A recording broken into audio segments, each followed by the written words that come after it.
మనము చాలా సందర్భాల్లో ప్రార్థన చేస్తూ ఉంటాం. ప్రార్థన, అన్ని ప్రార్థనలకి మనకి జవాబు వచ్చినట్లుగా కనిపించదు.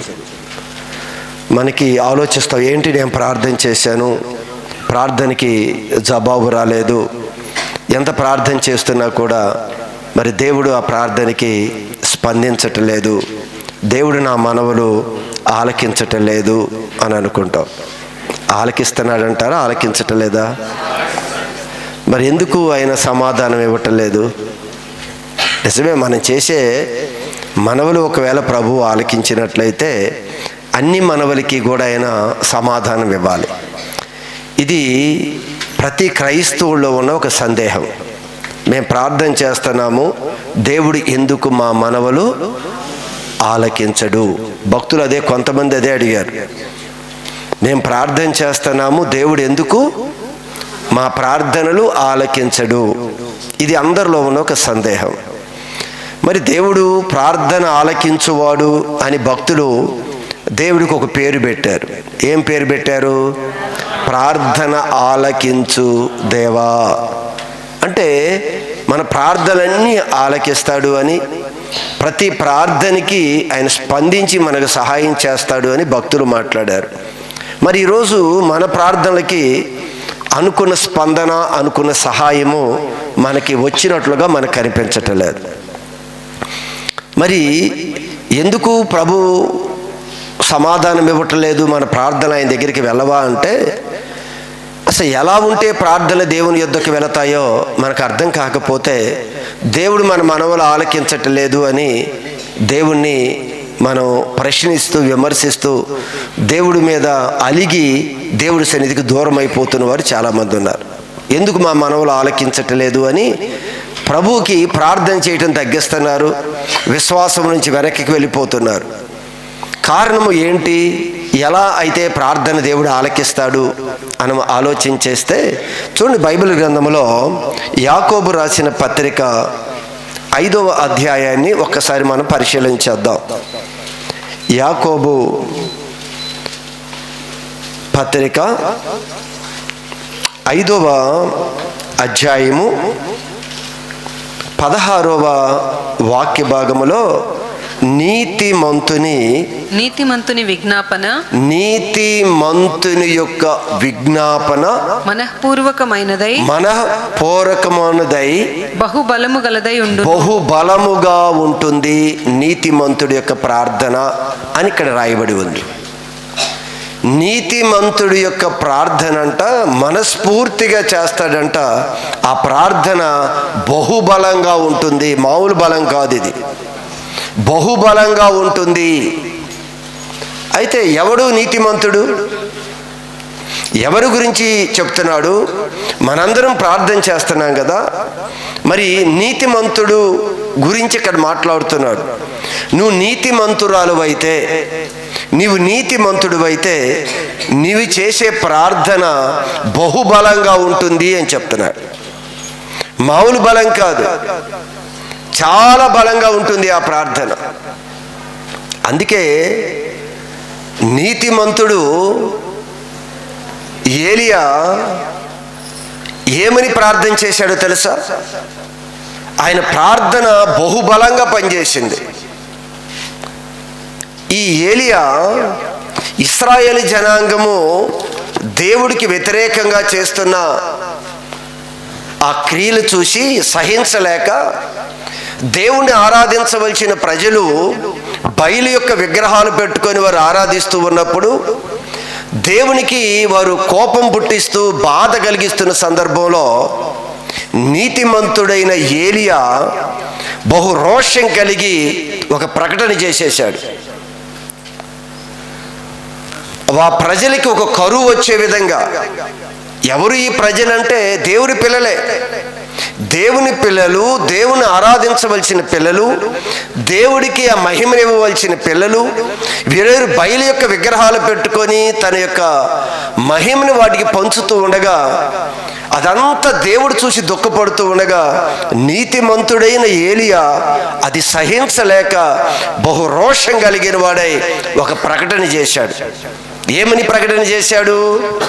తిష్బీడైన ఏలియా అహాబు నొద్దకు వచ్చి, అహాబు రాజు యొద్దకు వచ్చి, ఎవని సన్నిధిని నేను నిలవబడి ఉన్నాను, ఎవని సన్నిధిలో నేను నిలబడి ఉన్నానో, ఇశ్రాయేలు దేవుడైన ఇశ్రాయేలీల దేవుడైన ఆ యెహోవా జీవము తోడు, ఆ యెహోవా జీవము తోడు, నా మాట ప్రకారము కాక, నా మాట ప్రకారము కాక, నా మాట ప్రకారము కాక. దేవుడు చేయమని చెప్పలేదు ఇది. నా మాట ప్రకారము కాక ఈ సంవత్సరములలో మంచైనను వర్షమైనను పడదని ప్రకటన చేసేశాడు. దేవుడు చెప్పమంటే చెప్పింది కాదు ఇది.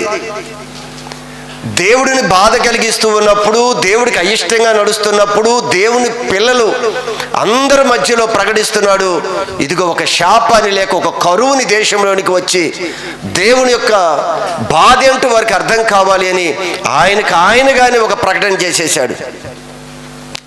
ఎప్పుడైతే నీతిమంతుడు ప్రార్థన చేశాడో ఆ ప్రార్థన కంట వర్షము ఆగిపోయిందంట, మంచు కురవకుండా ఆగిపోయింది. ఎన్ని సంవత్సరాలు? 3.5 సంవత్సరాలు. నా మాట కాక మరి ఎవరు ప్రకటించినా ఇక లేదు. 3.5 సంవత్సరాలు ఆకాశం మూయబడి ఉంది. తర్వాత బాధేసిందేమో, కనికరం వేసిందేమో, వారి యొక్క ప్రవర్తనలో మార్పు వస్తుందని అనుకున్నాడేమో. అదే ఏలియా మరలా ప్రార్థన చేశాడు. ఏమని? ఆకాశము మరలా వర్షాన్ని ఇవ్వాలి అని ఏలియా ప్రకటన చేసే వరకు 3.5 సంవత్సరాలు వర్షము పడలేదు. ఎవరి ప్రార్థన ఇది? నీతిమంతుల యొక్క ప్రార్థన బహుబలమైనది. అంటే ఎంత బలమో చూశారా? ఇది సామాన్యమైన బలం కాదు కదా ఇది. అందుకే బహుబలమైనది. మామూలు బలం వేరు, బహుబలము అంటే ఎంత బలం అండి. ఒకదాన్ని శాసిస్తున్నాడు అంటే తనలో ఉన్న విశ్వాసం ఎంత గొప్పది. మనఃపూర్వకంగా, హృదయపూర్తిగా నేను ప్రార్థన చేస్తే వర్షం ఆగిపోతుంది, మంచు ఆగిపోతుంది, ఖచ్చితంగా జరిగిద్దని మంచి విశ్వాసంతో పలికాడు ఏలియా. ఈరోజు దేవుడి వాక్యాన్ని జాగ్రత్తగా మీరు ఆలకించగలిగితే ఇక్కడ ప్రార్థన, నీతిమంతుల యొక్క ప్రార్థన. ఈరోజు మన ప్రార్థనలో బలం లేదేమో, మన ప్రార్థనలో శక్తి లేదేమో, మన ప్రార్థన బలహీనమైన ప్రార్థనగా ఉందేమో. కానీ దేవుడు అంటున్నాడు, నీవు నీతిమంతురాలు అయితే, నీవు నీతిమంతుడు అయితే నీ ప్రార్థన బహుబలంగా ఉంటుంది. బహు అన్నదానికి అర్థమైంది కదా. అదిగో ఏలియా ప్రార్థన యొక్క ఉన్న ఆ బలము మనస్ఫూర్తిగా చేశాడు. మనం ప్రార్థన చేయాలనుకోండి, మనమే అదే వర్షాన్ని, ఒకవేళ వర్షం పడుతుంది, మన పంట పాడైపోతుంది, లేదా కొద్ది కాలం 1 గంట ఆ వర్షము రిలీఫ్ ఇస్తే బాగుంటుంది అనుకుని ప్రార్థన చేసినప్పుడు మన లోపల మనస్ఫూర్తి ప్రార్థన రాదు. బోల్డ్ సందేహాలు, ఇది అవుతుందా, ఇది అవుతుందా. అక్కడ రాయబడి ఉన్న మాట ఏంటి అంటే, నీతిమంతుడైతే ఆయన ప్రార్థన ఎలా ఉంటుందంట? మనస్ఫూర్తిగా, హృదయపూర్తిగా. అంటే సందేహం ఉండదు, ఇంకా ఖచ్చితంగా జరిగిద్ది. ఈరోజు మన ప్రార్థనకి, నీతిమంతుడి యొక్క ప్రార్థనకి వ్యత్యాసం ఏంటి అంటే, మన ప్రార్థనలో కొన్ని సందేహాలు వస్తాయి. మనస్ఫూర్తిగా మన ప్రార్థన కాన్ఫిడెన్స్ మనకు ఉండదు. ఈయన అంటున్నాడు అంటే వెంటనే ఆ బాధను చూసి ఆజ్ఞాపించాడు. 3.5 సంవత్సరాలు మరలా ఈయన ప్రకటించే వరకు ఆ వర్షం పడలేదు. ఆయన ఎన్ని సంవత్సరాలు మాట్లాడకపోతే అన్ని సంవత్సరాలు అది క్లోజ్ అయిపోయేదే. ఈరోజు గమనించండి, ఎవరు నీతిమంతుడు, ఎలా మనం నీతిమంతుడుగా మనం మార్చగలము అంటే బైబిల్ వాక్యం చెప్పేది ఏమిటి అంటే, చూడండి, యోహాను పత్రికలో ఏమంటున్నాడు అక్కడ? 3వ అధ్యాయము 7వ వాక్య భాగం. యోహాను పత్రిక 1వ పత్రిక 3వ అధ్యాయం 7వ వాక్య భాగంలో, చిన్న పిల్లలారా, ఎవరిని మిమ్మును మోసపరచనీయకుడి. మిమ్మల్ని ఎవరు పరచకుండా చూసుకోండి. ఆయన నీతిమంతుడై ఉన్నట్టు, ఆయన నీతిమంతుడై ఉన్నట్లు. నీతిని జరిగించు ప్రతివాడును. ఎవరు నీతిమంతుడై ఉన్నట్లు? ప్రభు. మన ప్రభువు నీతిమంతుడై ఉన్నట్లు. నీతిని జరిగించు ప్రతివాడు నీతిని జరిగించు ప్రతివాడు నీతిమంతుడు. నీతిమంతుడు. ఎవరు నీతిమంతుడు? ఎవరు ప్రార్థన బహుబలంగా ఉంటుంది అన్న ప్రశ్నకి నీతిమంతుడి యొక్క ప్రార్థన అని మనం చదువుకున్నాం. ఎవరు నీతిమంతుడు అనే ప్రశ్న వచ్చినప్పుడు నీతిని అనుసరించేవాడు అంటే అర్థం ఏంటి అంటే, దేవుని యొక్క మాట. నీతి ఏమిటి అంటే దేవుని మాటే నీతి. దేవుని మాటని ఎవరైతే అనుసరిస్తూ ఉన్నారో, దేవుని మాట ప్రకారం ఎవరైతే అడుగు వేస్తూ ఉన్నారో, వారు ఏమవుతుంది అంటే దేవుని యొక్క ప్రత్యక్షతలు వారికి బయలుపరచబడతాయి. దేవుని మాట విని ఒక అడుగు వేయగానే, దేవుడు మాట విని మరొక అడుగు వేయగానే దానిలో ఉన్న ప్రత్యక్షతలు చూస్తారు. ఎప్పుడైతే ప్రత్యక్షతలు చూశారో విశ్వాసం బహుబలంగా మారిపోతుంది.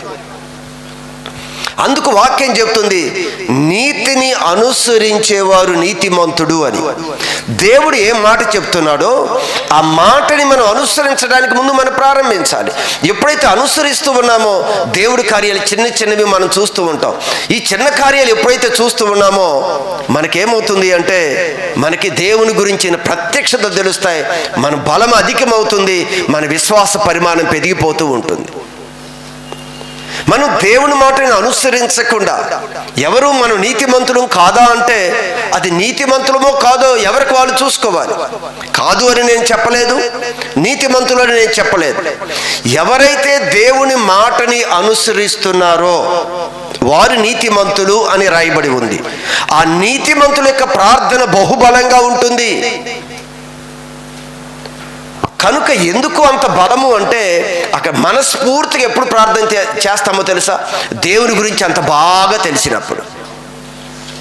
అసలు దేవుని యొక్క బలము, దేవుని యొక్క శక్తి మనకు బాగా తెలియంది మన మనస్ఫూర్తిగా మంచి కాన్ఫిడెన్స్తో మనం ప్రార్థన చేయలేం.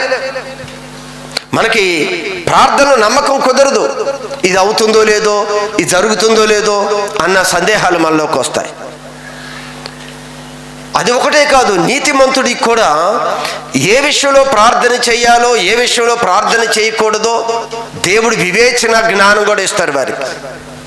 ఏది చేయాలి, ఏది దేవుడి చిత్తం, ఏది దేవుడి చిత్తం కాదు, ఏది మనం ప్రార్థన చేయాలి, దేని గురించి మనం ప్రార్థన చేయకూడదు, దేవుడి చిత్తం ఏం జరుగుతుంది అన్నీ తెలుసుకోవాలి.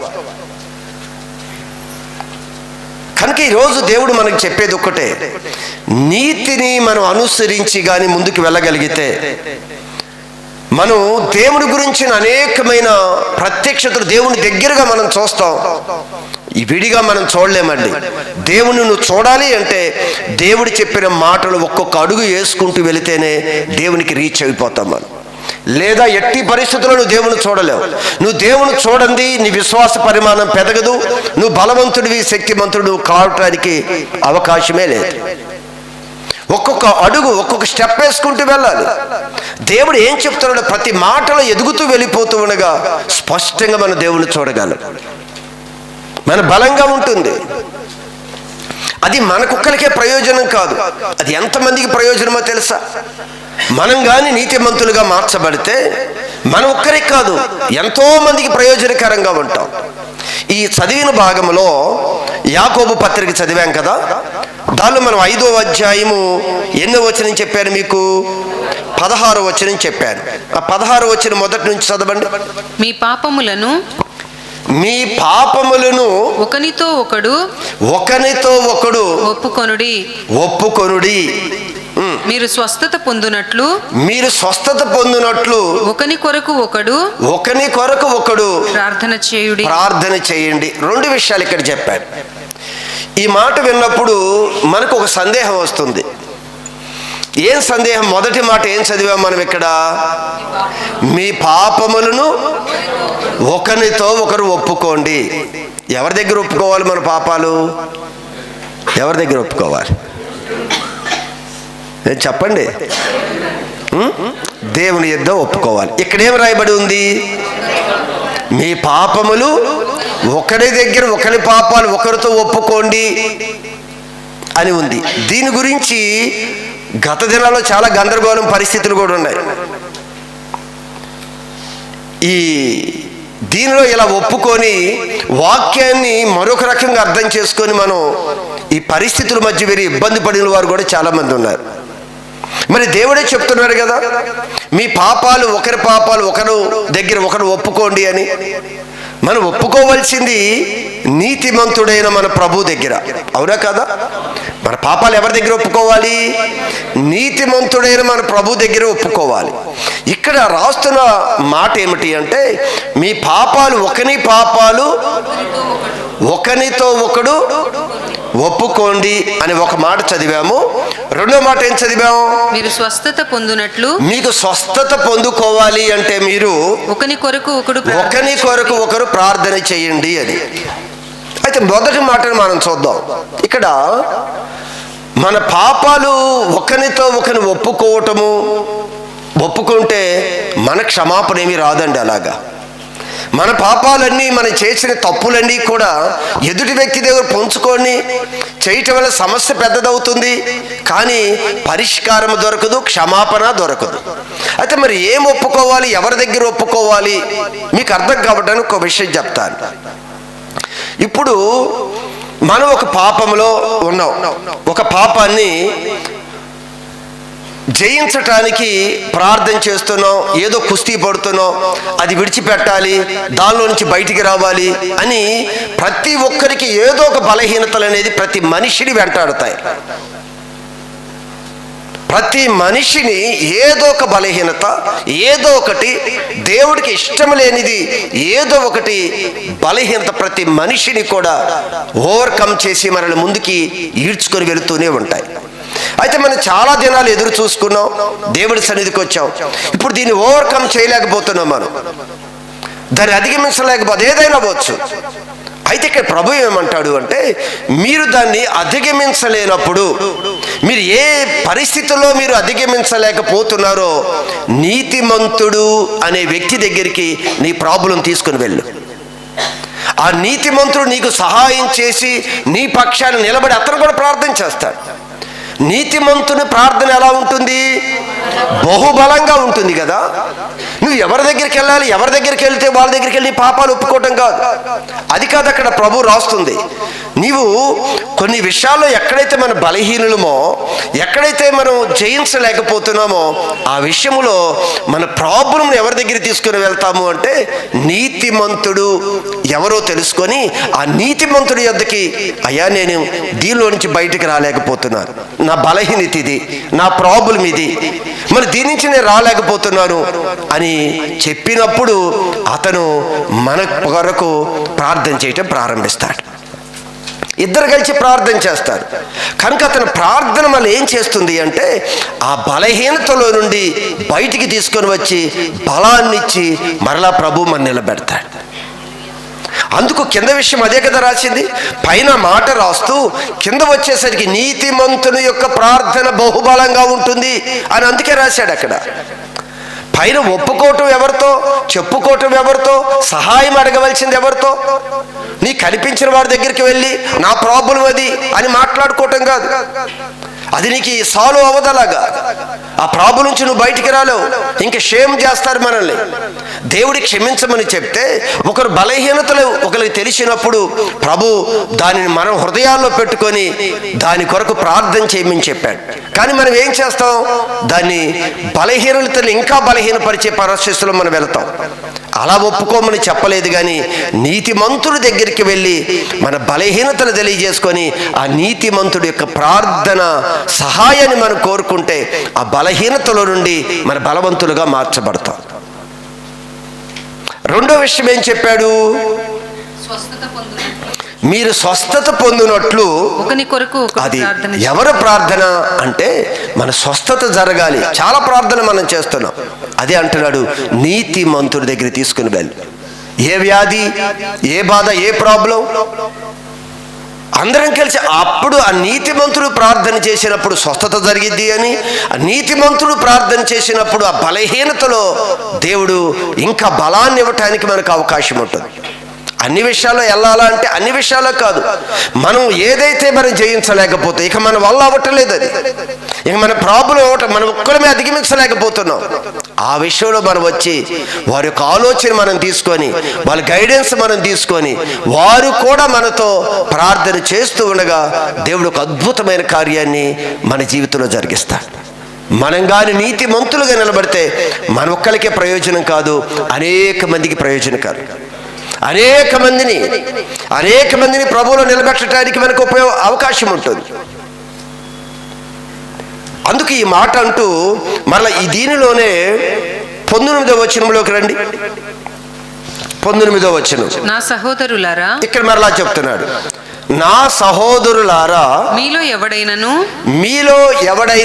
సత్యము నుండి తొలగిపోయినప్పుడు, అది సత్యము నుండి తొలగిపోయినప్పుడు, సహజంగా మనం వాక్యంలో నడుస్తూ ఉండగా కొన్ని సందర్భంలో వాక్యంలో నుంచి తప్పిపోతాం. ఇది జనరల్గా జరుగుతూనే ఉంటుంది. తప్పిపోగానే మరలా ఆ మార్గంలోకి మనం వచ్చేస్తూ ఉంటాం. దేవుడు మరలా చెప్పగానే మళ్ళీ మార్గంలోకి వస్తూ ఉంటాం. ఆ విషయాన్ని ఇక్కడ రాస్తూ, సహోదరులారా, మీలో ఎవడైనను సత్యము నుండి తొలగిపోయినప్పుడు మరి ఒకడు అతనిని సత్యమునకు మళ్ళించిన ఎడల పాపిని వాని తప్పు మార్గము నుండి మళ్ళించువాడు, ఆ పాపిని తప్పు మార్గము నుంచి మళ్ళించువాడు మరణము నుండి ఒక ఆత్మను రక్షించి అనేకమైన పాపములను కప్పివేయునని తాను తెలుసుకొనవలెను. నీతిమంతుడు ఒక వ్యక్తిని తప్పిపోతే మంచి మార్గంలో నిలబెట్టగలిగేవాడు నీతిమంతుడు మాత్రమే. అందుకే నీతిమంతుడి యొక్క ప్రార్థన, మనం కూడా ఒక సహవాసం చేసేటప్పుడు నీతిమంతుల సహవాసాన్ని మనం వెతుక్కోవాలి. దేవుడు వాక్యాన్ని ఎరిగి దేవుడు వాక్యాన్ని అనుసరిస్తున్న వ్యక్తులని మనం వెతుక్కోగలగాలి. ఇక్కడ కూడా అదే మాట అంటున్నాడు. మరి ఒక వ్యక్తి నీతిలో నుంచి తప్పిపోతే మన సరైన మార్గంలో నిలబెట్టగలిగేవాడు ఎవరు? మనం ఎవరం పడితే వారు చెప్తే అది మార్గంలోకి మనం రారు అందరూ కూడా. అందుకు ఆ విషయాన్ని చెప్తే, ఒక్కవేళ మనం తీసుకొని వస్తే అనేక తప్పులని మనం కప్పువేసి అన్నిటినీ ఒక పాపము నుంచి ఒక వ్యక్తిని విమోచించిన వారు అవుతాం. దేవుని యొక్క దీవెన మనం పొందుకుంటాం. అందుకు దేవుడి వాక్యం చెప్తుంది, ఒక పాపిని నీతిమంతుడిగా మారుస్తున్నాడు. ఇంతకుముందు పాపిని నీతిమంతుడిగా దేవుడు మార్చాడు. మరలా ఇప్పుడు సత్యంలో నుంచి కొన్ని పరిస్థితుల వల్ల తొలగిపోయాడు కదా, బలహీనుడు కదా. బలహీనును చేర్చుకొని ఆ బలహీనును బలపరిచి మరలా ట్రాక్లోకి మనం తీసుకొని వెళ్ళాలి. గమనించండి, మన ఆత్మీయ జీవితంలో మనం వెళుతున్న ఈ మార్గంలో ప్రతి ఒక్కరూ కూడా ఏదో ఒక విషయంలో ఏదో ఒక సమయంలో ఖచ్చితంగా తప్పటడుగులు, అది ఏ చిన్న మాట అవ్వచ్చు, ఏదైనా అవ్వచ్చు, ఖచ్చితంగా మనం అడుగులు పక్కకి వేస్తాం. అందుకే యేసిన వ్యక్తిని తృణీకరించడం కాదు, కానీ యేసిన వ్యక్తి పక్షాన్ని మనం నిలబడి బలపరిచి వ్యక్తిని మన సత్యంలోకి నిలబెట్టాలి అనేది దేవుని యొక్క ఉద్దేశం. హేళన చేయటం కాదు, చులకనగా చేయటం కాదు, మనం ఆ వ్యక్తిని మనం సత్యంలోకి తీసుకురాగలగాలి. ఆ సత్తా మన దగ్గర ఉండాలి, ఆ శక్తి మనకు ఉండాలి, ఆ నీతి మన దగ్గర ఉండాలి. మనం ప్రార్థన చేయాలి, ఖచ్చితంగా దేవుడు తన కార్యాన్ని జరిగిస్తాను అని వాక్యం ద్వారా మనతో మాట్లాడుతూనే ఉన్నాడు. అందుకే ఈ విషయంలో మీరు గమనించండి, నీతిమంతుల యొక్క ప్రార్థన అది మనఃపూర్వకం. వాళ్ళది ఎలా ఉంటుందంటే పూర్తిగా మనస్ఫూర్తిగా చేస్తారు, వాళ్ళు సందేహం ఉండదు. మనకు బోల్డు సందేహాలు ప్రార్థన చేస్తే. ఏలియా సందేహపడ్డా, ఆగిద్దో లేదో, ఏంటి రాజు దగ్గరికి వచ్చి నేను ప్రకటన చేశాను, మరలా వర్షం పడిపోయిద్దేమో, మంచు కురిసిద్దేమో అని ఏమైనా సందేహించాడా? ఏ సందేహం లేదు. మనలో బోల్డు సందేహాలు, అవుతుందా కాదా, వచ్చిద్దా రాదా, అది జరుగుతుందా జరగదా, బోల్డు సందేహాలు మనకి. కానీ ఎప్పుడు మనస్ఫూర్తిగా ప్రార్థన చేస్తాము అంటే నీతిని, దేవుని యొక్క మాటల్లో అడుగులు వేస్తూ ఉన్నప్పుడు దేవుని యొక్క శక్తిని, దేవుని యొక్క ప్రత్యక్షతలు మనం చూస్తాం. అప్పుడు మన ప్రార్థన మనస్ఫూర్తిగా బలమైన శక్తివంతమైన ప్రార్థనగా మార్చబడుతుంది. నీతిని అనుసరించి నడవాలి అని చెప్పారు. దేవుడు ఒక్క విషయం మీరు గమనించండి, దేవుడు ఒక్క ఆత్మ గురించి కూడా చాలా బాధ్యత తీసుకుంటాడు ఆయన. ఒక్క వ్యక్తి, ఈరోజు రక్షణ పొందుకున్న వారిలో ఒక్కరు నీతిలో నుంచి తప్పిపోయినా కూడా దేవుడు చాలా కేర్ తీసుకుంటాడు, విడిచిపెట్టడు ఆయన. ఒకవేళ మనిషి విడిచిపెడతాడు, మనిషి అసహించుకుంటాడు, దేవుడు అలా విడిచిపెట్టడండి. దేవుడు అలా విడిచిపెట్టడు. చూడండి ఒకసారి బైబిల్ గ్రంథంలో మత్తయి సువార్త 18వ అధ్యాయంలోకి వద్దాం. మత్తయి సువార్త 18వ అధ్యాయము 11వ వాక్య భాగంలోనికి వద్దాం ఒకసారి. మీకేమి తోచును? మీకు ఏమి తోచును? ఒక మనుష్యునికి 100 గొర్రెలుండగా 100 గొర్రెలు ఉండగా వాటిలో ఒకటి తప్పిపోయిన ఎడల, అది 100 గొర్రెలు. మన సంఘంలో ఎంతమంది ఉన్నారో, దేవుడు ఎంతమంది మన చేతికి అప్పగించాడో, దేవుడు యొక్క దొడ్డులో ఎన్ని గొర్రెలైతే ఉన్నాయో, ఇక్కడ అంటున్న మాట ఏమిటి? ఒక మనుష్యునికి 100 గొర్రెలుండగా వాటిలో ఒకటి తప్పిపోయిన ఎడల 99 అది ఒకటి నీతిలో నుంచి తప్పిపోస్తే, ఒక వ్యక్తి నీతి మార్గంలో నుంచి పక్కకు వెళ్ళిపోతే 99ని కొండల మీద విడిచిపెట్టి వెళ్ళి తప్పిపోయిన దానిని వెదకడా వాడు దాన్ని కనుగొని ఎడల 99 గొర్రెలను గూర్చి సంతోషించు అంతకంటే దానిని గూర్చి ఎక్కువగా సంతోషించును అని మీతో నిశ్చయము అంటున్నాడు. నిశ్చయంగా ఒక విషయం చెప్తున్నాను, మనలో ఏ ఒక్క ఆత్మ తప్పిపోయినా, ఏ ఒక్క ఆత్మ నీతిలో నుంచి ఒకవేళ పక్కకు వెళ్ళినా, దేవుడంట ఆ వ్యక్తి కొరకు చాలా ప్రయాసపడతాడు. అది ఈరోజు మన కంటికి కనిపించకపోవచ్చు, కానీ ఏదైనా బలహీనత అవ్వచ్చు. తండ్రి యొక్క ప్రేమ గురించి చెప్తున్నాడు ఆయన. 99 బాగానే ఉన్నాయి కదా, ఆ ఒక్కటే కదా పోనీ అనుకోకూడదంట. ఈరోజు నీవు నేను కూడా ఒక ఆత్మ గురించి ఎంత బాధ్యత కలిగి ఉండాలో తెలియజేయటానికి ప్రభు ఈ విషయాన్ని తెలియజేస్తున్నాడు ఆయన. ఒక్కటి తప్పిపోతే అది దొరికితేనంట ఈ 99 నా దగ్గర ఉన్నాయిలే అన్నదానికన్నా, ఇదిగో తప్పిపోయి తిరిగి వచ్చిన నా కుమార్తె కుమారుడని ఆనందించే దేవుడు. అందుకే తప్పిపోయిన కుమారుడు ఉపమానం కూడా చెప్పాడు. అంత ఆనందం దేవుడికి. అంటే ఒక్క విషయం గురించి ఎంత కేర్ తీసుకుంటాడో చూడండి. మనం చులకం చేసి మాట్లాడతాం, వాడు తాగుముచ్చాడు, వాడు అలా అంటాడు. వాడు బలహీనుడు అవ్వచ్చు, నువ్వు తృణీకరించడానికి దేవుడు ఒప్పుకోడు. ఈ రోజు కాకపోతే మరో రోజు లెగుస్తాడు. పడిపోయిన వాడిని తిరిగి లేపి నిలబెట్టడం నా వంతు అంటాడు ప్రభు. ఆయన శక్తిమంతుడు, మన శక్తి చాలకపోవచ్చు. దేవుడు శక్తిమంతుడు. పడిపోయిన వాడిని తిరిగి నించోబెట్టడానికి ఆయన శక్తిమంతుడు. మనం తృణీకరించకూడదు, ఎవరిని తృణీకరించకూడదు. ఈరోజు మనం తృణీకరించి నవ్వితే రేపు మనం పడిపోయినప్పుడు బోల్డ్ మంది నవ్వుతారు. మనం తప్పిపోకుండా ఉండం. ఏదో ఒక టైంలో ఏదో ఒక విషయంలో పడ్డప్పుడు అందరూ మన ఎగతాళి చేస్తారు. కనుక ప్రభు అంటున్నాడు దాని గురించి ఎక్కువ సంతోషిస్తాడంట అంటూ కింద కొన్ని మాటలు చెప్పారు, చదవండి. జాగ్రత్తగా గమనించండి. ఇక్కడ ఎందుకు విషయాన్ని చెప్పాడో జాగ్రత్తగా ఈ మాట మీకు అర్థం కావాలి. నీ సహోదరుడు నీ ఎడల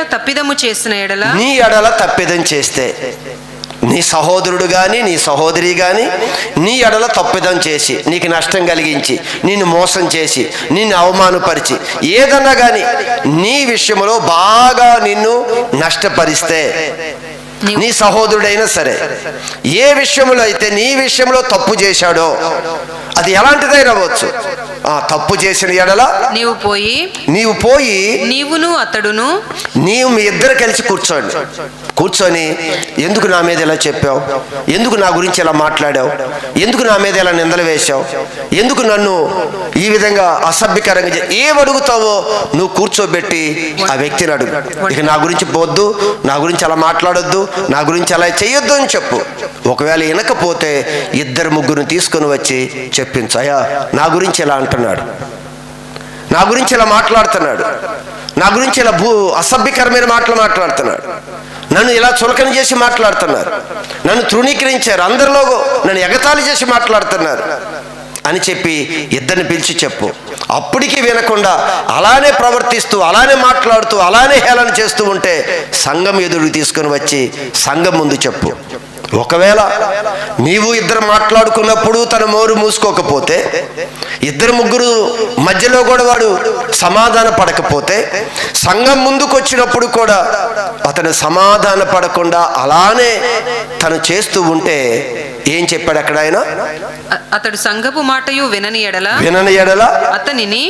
అతనిని నీకు అన్యునిగాను సుంకరిగాను ఎంచుకో అన్నాడు. ఇక్కడ మీరు పై వచనాన్ని ఈ కింద వచనాన్ని చదువుకున్నప్పుడు రెండిటికి షింక్ అవ్వదు. ఇక్కడ చెప్పింది మాట ఎవరు? ప్రభువే. పైన చెప్పిన మాటలు ఎవరు అంటే, ఒక్క గొర్రె పోయినప్పుడు తిరిగి అది దొరికితే సంతోషిస్తాడు, ఆ ఒక్క గొర్రె కొరకు 99 బట్టి వెతుకుతాడు అని చెప్పింది ప్రభువే. ఇక్కడ వినకపోతే ఏం చెప్పాడు? వినకపోతే అన్యునిగా వదిలిపెట్టేయమన్నాడు. అన్యుడు అంటే ఏంటి? ఇక్కడ వాడి సంగతి పట్టించుకోదు, వదిలే. సుంకరి అంటే ఏంటి? వాడి పాపి కింద, వినని వాడి కింద వాడు వదిలే అన్నాడు. మరి అదేంటి? పైనేమన్నా ఒక్కరు కూడా పోతే నేను ఒప్పుకోను అంటున్నాడు ప్రభు. ఇక్కడేంది? ఈజీగా వినకపోతే వదిలేసేయమంటున్నాడు. మనం కూడా వినకపోతే వదిలేసేయమంటమేనా? రేపు ఇదే మాటను పట్టుకొని మనం కూడా మాట్లాడతాం కదా. వినకపోతే ప్రభు వదిలేయమన్నాడు కదా. ఒకసారి 2 సార్లు చెప్పి ప్రభు ఏమంటాడు?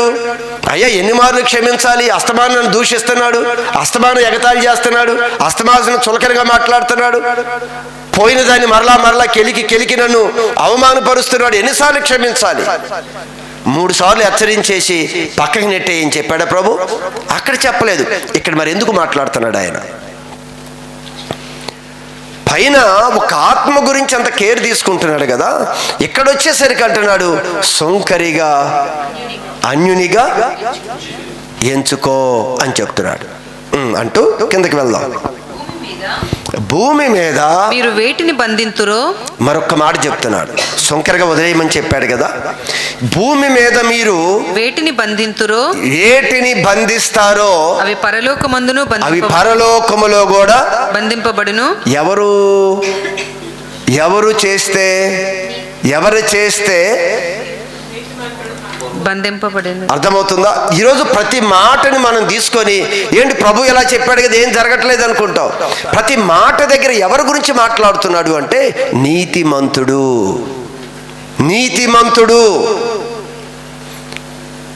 పైన చెప్పిన మాట ఏంటి అంటే సుంకరగా వదిలేయని చెప్పాడు. కానీ మళ్ళా కిందకు వచ్చేసరికి ఆయన మాట్లాడే మాట ఏంటంటే, మళ్ళా చదువుదాం.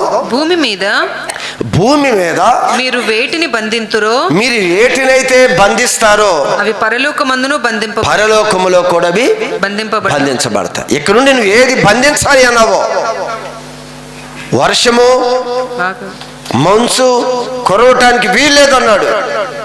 పరలోకంలో ఏమైపోయింది? బంద్ అయిపోయాయి. ఇక్కడ ఇదే విషయం చెప్తున్నాడు. చదువుదాం. భూమి మీద మీరు వేటిని విప్పుతారో అవి పరలోకమందును విప్పబడును. అది విప్పబడతాయి. మరలా వర్షం పడాలన్నాడు, మంచు పడాలన్నాడు, పరలోకంలో అవి కూడా విప్పబడ్డాయి. మీతో నిశ్చయముగా చెప్పుచున్నాను అంటే, ఈరోజు బంధకాల్లో ఉన్న వ్యక్తిని విడిపించగలిగే శక్తి నీతిమంతుడికైనా నీకుంది. నువ్వు విడిపించు. నువ్వు ప్రార్థన చేసి ఏ వ్యక్తి అయితే దానిలో కూరుకుపోయాడో, ఏ వ్యక్తి అయితే దానిలో బంధించబడ్డాడో ఆ వ్యక్తి కొరకు నువ్వు ప్రార్థన చేయి. అంతేగాని సుంకరిగా అన్యుడిగా ఎంచి వదిలేయమని చెప్పడం అనేది దేవుడి యొక్క చిత్తంగా, దేవుడి యొక్క ఆలోచన ఇది కాదు అసలు. అందుకే కిందకి చెప్తాడు, నువ్వు దేన్ని బంధిస్తావో. నువ్వు ఈరోజు ఒక బలహీనత ఉన్నాడు, ఒక అపవాది సాతాను బంధకాల్లో ఉన్నాడు, దురాత్మల బంధకాల్లో ఉన్నాడు. నువ్వు బంధించు, అవి పరలోకంలో బంధించబడతాయి. నువ్వు విప్పు, అవి పరలోకంలో విప్పబడతాయి. ఈరోజు అలాంటి వ్యక్తిని విడిచిపెట్టడం కాదు, కానీ అలాంటి వ్యక్తి కొరకు మనం ప్రార్థన చేయాలి. ఈరోజు నీతిని మన అందరం కూడా అనుసరించాలని దేవుడికి ఉద్దేశం కదా. నీతిని అనుసరించి మన బలవంతులు కావాలని కదా దేవుడి ఉద్దేశం. మన బలవంతులం అవుతూ అనేక మందిని ప్రభు వైపు తిప్పాలి, అనేక మంది తొలగిపోయిన వారిని మరలా దేవుడి మార్గంలోకి మనం తీసుకురావాలి. అందుకు ఆ విషయాన్ని అక్కడ తెలియజేస్తామన్నారు. తర్వాత ఏమన్నాడు? మీలో ఇద్దరు తాము వేడుకొను దేనిని గూర్చి అయినను, మీలో ఇద్దరు తాము వేడుకొని దేని గూర్చైనను భూమి మీద ఏకీభవించిన ఎడల అది పరలోకమందున్న నా తండ్రి వలన వారికి దొరుకును అని మీతో చెప్పుచున్నాను. మరొక ఎలా అంటే ఇద్దరు ముగ్గురు నా నామమున ఎక్కడ కూడి ఉందురో అక్కడ నేను వారి మధ్యలో ఉంటాను అని చెప్పాను దేవుడు చెప్తున్నాడు. ఇక్కడ చివరిలో 2 మాటలు చదివాం. ఒకటి, మీలో ఇద్దరు ఏకీభవించి దేని గురించి మీరు ప్రార్థన చేస్తారో అది పరలోకమందున్న తండ్రి వలన అది మీకు దొరుకుతుంది అని చెప్పాడు. మీరు ఇద్దరు ముగ్గురు గుంపుగా మీరు కూడి ప్రార్థన చేసినప్పుడల్లా ఆయన మన మధ్యలో ఉంటారు అని చెప్పాడు. ఎవరు ఇద్దరు, ఎవరు ముగ్గురు? ఎవరు ఇద్దరు ముగ్గురు చెప్తున్నాడు కదా, ఇద్దరు ఏకీభవిస్తే అని చెప్తున్నాడు కదా. ఈరోజు మనం అందరం కూడా గుంపుగా వచ్చి ఇద్దరు ముగ్గురు కన్నా కూడుకొని ఏకీభవిస్తే అని చెప్పావు కదా ప్రభు అని మనం ఏదో పెద్ద గుంపుగా అందరం కూడుకొని ఏం జరగలేదు అనుకుంటాం. ఎవరి గురించి మాట్లాడుతున్నాడు? ఎవరి గురించి ఇద్దరు ముగ్గురు గ్యాదర్ అవ్వాలి? ఎక్కడ ఇద్దరు ముగ్గురు గుంపుగా కూడినప్పుడు ఎక్కడ వారి మధ్యలోకి వస్తాడో తెలుసా? నీతిని అనుసరించటానికి నీలో ఆసక్తి ఉంటే చాలు. ఒక నీతిని మనం సంపూర్ణంగా అనుసరించలేం. సంపూర్ణంగా నీతిని మనం అనుసరించేవారం కాదు. ముందు నీతి మార్గంలో నడవటానికి నీ ప్రయత్నాన్ని నువ్వు ప్రారంభించు. దేవుడు వాక్యం ఏం చెప్తుందో ఆ వాక్యంలో అడుగులు వేసి ప్రభువుని చేరుకోవడానికి నీ ప్రయత్నం చేస్తే ప్రభు గత దినంలో చెప్పాం కదా, ప్రయత్నము చేయువాడు అంటాడు ఆయన. అంతేనా? చూడండి ఒకసారి, మీలో ప్రయత్నం. ఈరోజు సంపూర్ణంగా ఎవరు నీతిమంతుడు అవుతారు అంటే ఒక మాటలో కొట్టేస్తున్నావు నువ్వు. సంపూర్ణంగా నీతిమంతుడు మనం కాలేము. దేవుడు కృపను బట్టి మాత్రమే మనం నీతిమంతుడు. సంపూర్ణంగా మనం నీతిమంతులం కాలేము. దేవుని కృపను బట్టి నీతిమంతులమే. కానీ నీతి కొరకు ఆకలి దప్పులు కలిగిన వారు ధన్యులు అన్నాడు. అంటే నీతిగా నేను నడవాలి, దేవుడికి ఇష్టంగా నడవాలి, ఈ మార్గం నడవాలి. ఒకవేళ పడిపోతే పడిపోతావు, పడిపోయినా మరి తిరిగి నేను నీతిలో నడవాలి అని ఆశ, అది దేవుడు యాక్సెప్ట్ చేసేది. అందుకే నీతి కొరకు ఆకలి దప్పులు అంటే నేను నడవాలి, దేవుడికి ఇష్టంగా ఉండాలి, ఈ విధంగా చేయాలి, నేను మాటలు మార్చుకోవాలి, నా ప్రవర్తన మార్చుకోవాలి అని ఆలోచనతో అడుగులు వేస్తూ ఉంటాం కదా. అడుగులు వేస్తూ వెళ్ళేటప్పుడు తొట్టిల్లు పోటిన సంఘటనలు ఉంటాయి. పడిపోతావు, మరల ప్రభు లేవనెత్తుతాడు. కానీ మనలో ఉండవలసింది ఆకలి దప్పులు. నీతి కొరకు నేను నడవాలి, దేవుడి మాట ప్రకారం నడవాలి. అందుకని నీతిగా పూర్తిగా నీతిమంతుడిగా అయ్యేటప్పుడు దేవుడు కార్యాలు చేస్తారని, అంత నీతిమంతుడిగా పూర్తిగా ఒక్కసారి మనం అవ్వలేము. అది గ్రాడ్యువల్గా జరుగుతూ ఉంటుంది. అది ప్రాసెస్. అది ఈరోజు ఒక్కడే నీతిమంతుడు అయితే కుదరదు. ఇది మన జీవితకాలం అంతా కూడా నీతిని కాపాడుకుంటూ, నోటిని కాపాడుకుంటూ, మన మాటలని కాపాడుకుంటూ, వినికిడిని అన్నీ కూడా జాగ్రత్తగా నీతి మార్గంలో నడుస్తూ, ఇది మనం చచ్చే వరకు ఈ మార్గంలో నడవాలి. అందుకే దాని గురించి ఒక తపన ఉంటే చాలు. చదువు ఒక్కసారి మాటని, ఒకసారి రెఫరెన్స్ చెప్దాం. యిర్మీయా పుస్తకము 5వ అధ్యాయము 1వ వాక్య భాగం. యెరూషలేము వీధులలో ఇటు అటు పరిగెత్తుచు చూచి తెలుసుకోండి దాని రాజవీధులలో విచారణ చేయండి. న్యాయము జరిగించుచు, చూడండి, న్యాయము జరిగించుచు నమ్మకముగా ఉండటానికి ప్రయత్నము చేయుచున్న ఒకడు మీకు కనబడిన నేను దాన్ని క్షమించుదును. నేను క్షమిస్తాను. ఈ ఎవరు కనపడాలంట? న్యాయము జరిగించుచు నమ్మకంగా ఉండటానికి ప్రయత్నం చేయాలి. మనం ఎప్పుడు కూడా ఎప్పుడే మంచిగా నడవాలి. ఈరోజు నిన్న త్వరపడి గబాని మాట్లాడేశాను, ఇక మాట్లాడను. ఈ రోజు నుంచి ఖచ్చితంగా వెళ్ళాలి. ఎప్పటికప్పుడు మనం సరి చేసుకొని దిద్దుకొని మార్గంలో నడుస్తూ ఉండాలి. పడిపోయిన వాడు హేళన చేయడం, నువ్వు పడతావు ఒకరోజు. అందరం జారి పడిపోతున్న వారు. దేవుని యొక్క కృపలో దేవుడు మన శక్తినిచ్చి నడిపిస్తూ ఉన్నాడు ఆయన. కనుక నీతి మార్గంలో మనం నడుచుకుంటూ వెళ్ళటానికి ఎవరైతే ప్రయత్నం చేసేవారు ఉంటే దేవుడు సంతోషిస్తాడు. ఆయన చెయ్యి పట్టుకొని మిగిలింది ఆయన నడిపిస్తాడు. నువ్వు ప్రయత్నం చేస్తూ ఉన్నావు అనుకో, పిల్లలు నడవటానికి ప్రయత్నం చేస్తాడు, లెగుస్తాడు, కింద పడిపోతాడు. 2 అడుగులు అంటాడు, వెనక్కు ముందుకో తూలిపోతాడు. అప్పుడు ఏం చేస్తా తల్లి? చెయ్యి పట్టుకొని అప్పుడు అడుగులు వేయిస్తుంది. వీడికి నర్రవ కూడా కదలకుండా కింద కూర్చున్నాడు అనుకో, పొనుకొని కదలట్లేదు అనుకో, ఇంకేమి నడిపిస్తాం? అవునా? కొంచెం నడవటానికి అటు ఇటు ఊగుతాడు, వీడు బలవంతాలు ఎగుతాడు, అది పట్టుకు ఇది పట్టుకుని పైకి నిలబట్టడానికి ప్రయత్నం చేస్తాడు. వెంటనే ఏం చేస్తా తల్లి? చెయ్యి పట్టుకొని. అది దేవుడు కూడా అంటాడు, నీ ప్రయత్నం చేస్తే నేను సంతోషిస్తాను. కనుక మనందరం కూడా గమనించండి, నీతి మంతుని యొక్క ప్రార్థన, నీతి మంతుని యొక్క విజ్ఞాపన బహు బలంగా ఉంటుంది. ఎందుకు అంటే ఆ నీతిని అనుసరించి వెళుతూ దేవుని గురించిన బలం తెలిసిన వ్యక్తి కనుక మనస్ఫూర్తిగా అతను ప్రార్థన చేస్తాడు గనుక ఆ ప్రార్థన బహుబలంగా ఉంటుంది. దేవుడు ఆ నీతి మార్గంలో నడిచే గొప్ప ధన్యత, కృప దేవుడు మనందరికీ అనుగ్రహించునుగాక. ఆమేన్.